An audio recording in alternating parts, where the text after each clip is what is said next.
দীপিকা পাডুকোন থেকে আলিয়া ভাট, কোকিলাবেন আম্বানি থেকে রাজর্ষি বিড়লা, আনন্দ মহিন্দ্রা থেকে মিশেল পুনাওয়ালা, আরও অনেক সেলিব্রিটি ও ফেমাস বিজনেসম্যান সেদিন এসে পৌঁছেছিল একজন ফ্যাশন ডিজাইনারকে সেলিব্রেট করতে।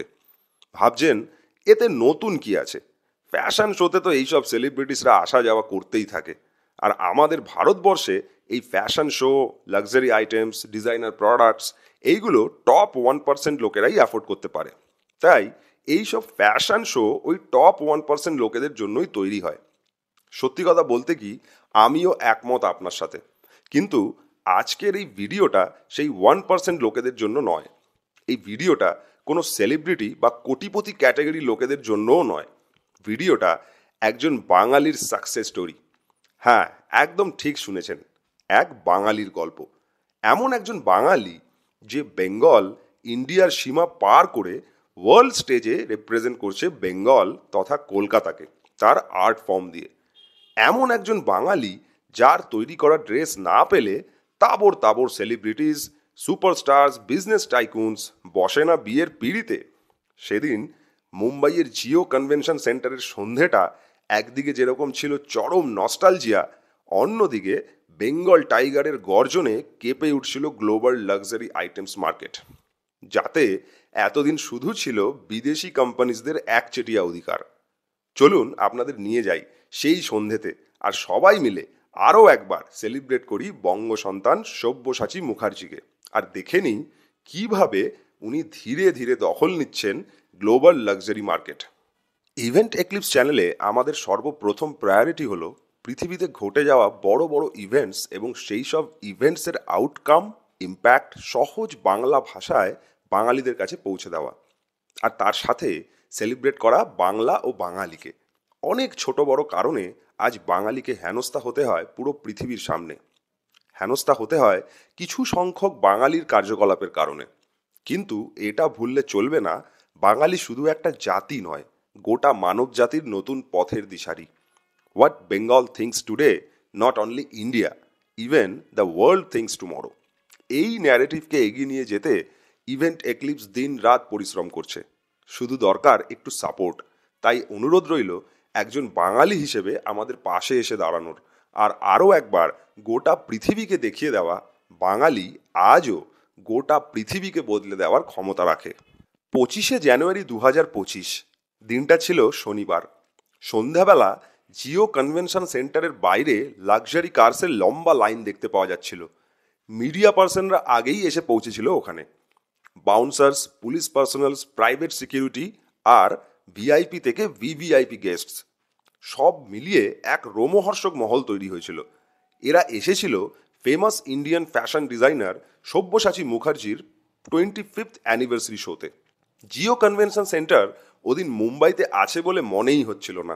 মনে হচ্ছিল খাস নর্থ কলকাতাতে দাঁড়িয়ে আছি।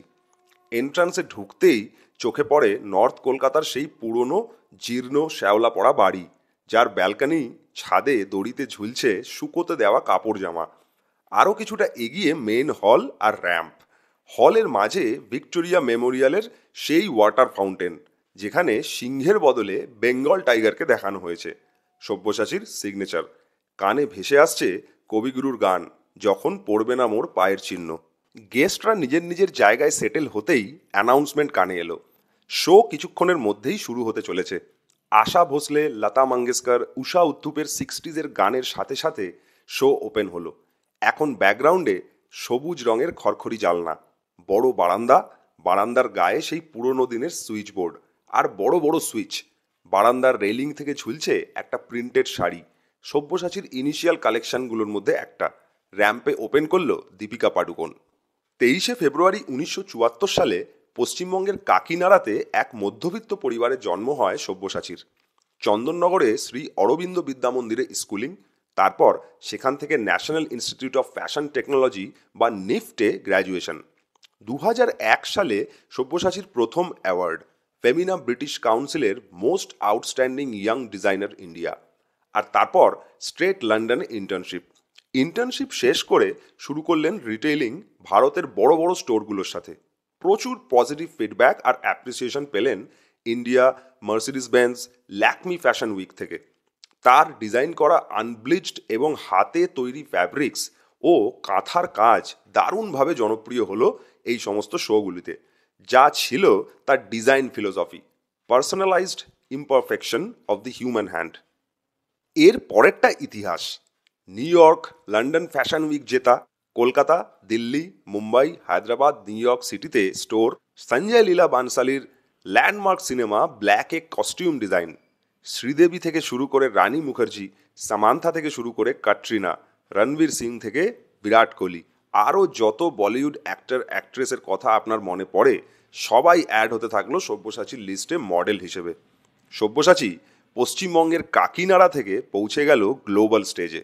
এবার ফিরে আসা যাক জিও কনভেনশন সেন্টারে। ফ্রন্ট রোতে দেখা যাচ্ছিল কোকিলাবেন আম্বানি, কুমার মঙ্গলম বিড়লা, রাজশ্রী বিড়লা, অনন্যা বিড়লা, অনুরাধা আর আনন্দ মহিন্দ্রা। এর সাথে সাথে বলিউড সেলিব্রিটিস যেমন রানী মুখার্জি, আলিয়া ভাট, সোনম কাপুর, বিপাশা বাসু, শাবানা আজমি, আরও অনেকে। দীপিকার ওপেনিংয়ের পর মডেলসরা আস্তে আস্তে আসা শুরু করলো একে একে। র্যাম্পে হেঁটে তারা প্রদর্শন করছে সব্যসাচীর বেস্ট কালেকশন, আর সাথে পিছনের ব্যাকগ্রাউন্ড স্ক্রিনে এখন হলুদ ট্যাক্সি, কলকাতার ফুটপাথ, ইলেকট্রিক তারের জঙ্গল, ট্রাম লাইন্স আর বাংলা সাইকেলের হ্যান্ডেল থেকে ঝোলা বাজারের থলে। সব মিলিয়ে কে বলবে এটা মিনি কলকাতা না? প্রতি টেবিলে রাখা একটা ওয়েলকাম নোট, যেখানে সব্যসাচী বলছেন তার ঠাকুমাদের কথা। এক্স্যাক্ট নোটটা ছিল এরকম: My grandmothers had a profound influence on me, both exceptional women. They were the antithesis of each other. One taught me the power of minimalism, while the other showed me the dominance of maximalism. Total 150টা look, যেগুলো সবকটাই দর্শায় পশ্চিমবঙ্গকে। কিছু fabric source করা হয় Mongolia ও France থেকে। আরও দেখা যাচ্ছিল বিভিন্ন স্টাইলের হেয়ার অ্যাক্সেসরিজ, আর সাথে সব্যসাচীর সিগনেচার টিন্টেড চশমা। Super model Christy Turlington close করলেন শো। সব মিলিয়ে এক চরম নস্টালজিয়া, নিজের জন্মস্থানের প্রতি টান, ভালোবাসা, বাংলার হাতের কাজ, কলকাতার হেরিটেজ, কালচার, এগুলোকে এগিয়ে নিয়ে যাওয়ার এই প্রচেষ্টা সব্যসাচীর 25তম অ্যানিভার্সারি সেলিব্রেশন শোকে যেন এক আলাদা লেভেলে নিয়ে গিয়েছিল ওদিন। ভিডিও শুরুতে বলেছিলাম আজ দেখব কিভাবে একজন ভারতীয় তথা বাঙালি গ্লোবাল লাক্সারি আইটেমস মার্কেটের দখল নিচ্ছে। চলুন দেখা যাক। ইন্ডিয়াতে লাক্সারি ফ্যাশন ব্র্যান্ডস বলতে সব্যসাচী ছাড়া যাদের নাম আসে তারা হলো মনীষ মালহোত্রা, অনিতা ডোংরি, ঋতু কুমার, অনামিকা খান্না, তরুণ তাহিলানি, হাউস অফ মাসাবা এরা। এছাড়াও Louis Philippe, Allen Solly, Monte Carlo, Raymond এরাও রয়েছে। এবার এরা ইন্ডিয়াতে লাক্সারি ফ্যাশন ব্র্যান্ডস হিসেবে নাম করলেও ইন্টারন্যাশনাল মার্কেটে কিন্তু খুব একটা উঠে দাঁড়াতে পারেনি। তাহলে এদের সাথে পাল্লা দিয়ে সব্যসাচী কোথায় দাঁড়িয়ে? আজকের দিনে দাঁড়িয়ে সব্যসাচী যেন ট্রাম্প কার্ডটা ধরে রেখেছে নিজের হাতে। আদিত্য বিড়লা ফ্যাশনের সাথে পার্টনারশিপ, যেখানে বিড়লা 51% শেয়ার অলরেডি কিনে রেখেছে। একটা 5800 স্কোয়ার ফিটের স্টোর নিউ ইয়র্ক সিটিতে। বার্গড অফ গুডম্যানের রিটেল স্টোরে সব্যসাচীর ব্যাগস এবং জুয়েলারি কালেকশন। মিলান এবং নিউ ইয়র্ক ফ্যাশন উইকসে ফিচার। ব্র্যান্ডস যেরকম H&M এর সাথে কোলাবোরেশন আরও একবার স্পষ্ট করে দেয় সব্যসাচীর ইন্টারন্যাশনাল মার্কেটে ফুটস্টেপ। আচ্ছা, এখানেই শেষ না। সব্যসাচী এখন কাজ করছেন পারফিউম এবং বিউটি রেঞ্জের ওপর, যা খুব তাড়াতাড়ি আসতে চলেছে মার্কেটে। এক ইন্টারভিউতে সব্যসাচী বলেন, আমার ধারণা অনুযায়ী এই ইন্ডিয়াতে এমন কোনো সব্যসাচীর মতো ব্র্যান্ড নেই যারা সাস্টেন করতে পেরেছে আমাদের মতো। আমি ইন্ডিয়ার প্রথম সুপার ব্র্যান্ড হতে চাই। এয়ারপোর্ট বা বড় বড় শপিং মলে লাক্সারি আইটেমসের দোকানগুলোর নাম পড়তে যেভাবে দাঁত খুলে যায়, সেখানে এই কথাটা অনেকবার মাথায় এসছে যে কোনো ইন্ডিয়ান ব্র্যান্ডস কেন এই লিস্টে নেই। আজ দেখে ভালো লাগছে ইন্ডিয়াতে সব্যসাচীর মতো ব্র্যান্ড এই ইম্পোর্টেড ব্র্যান্ডসগুলোর সাথে পায়ে পা মিলিয়ে টেক্কা দিচ্ছে। আর শুধু টেক্কাই নয়, জিতছেও। মধ্যবিত্ত বাঙালির হয়তো তার সাধ্যের বাইরের এই লাক্সারি ফ্যাশন ব্র্যান্ডসের কোনোদিনও দরকার পড়বে না, কিন্তু এটা ভেবে গর্ব করতে পারবে যে এক মধ্যবিত্ত বাঙালির বানানো একটা ব্র্যান্ড আজ সেই সাধ্যের বাইরের জিনিসটা বাংলা, ভারত ছেড়ে ইন্টারন্যাশনাল নিয়ে গেছে। এমন একটা ব্র্যান্ড যেটা যত বড় হবে তত পৃথিবীর দিকে দিকে ছড়িয়ে পড়বে বাঙালির হাতের কাজ, কলকাতা, বাংলার কালচার এবং হেরিটেজ। আপনার কি মতামত জানান কমেন্ট করে। দেখা হচ্ছে পরের ভিডিওতে।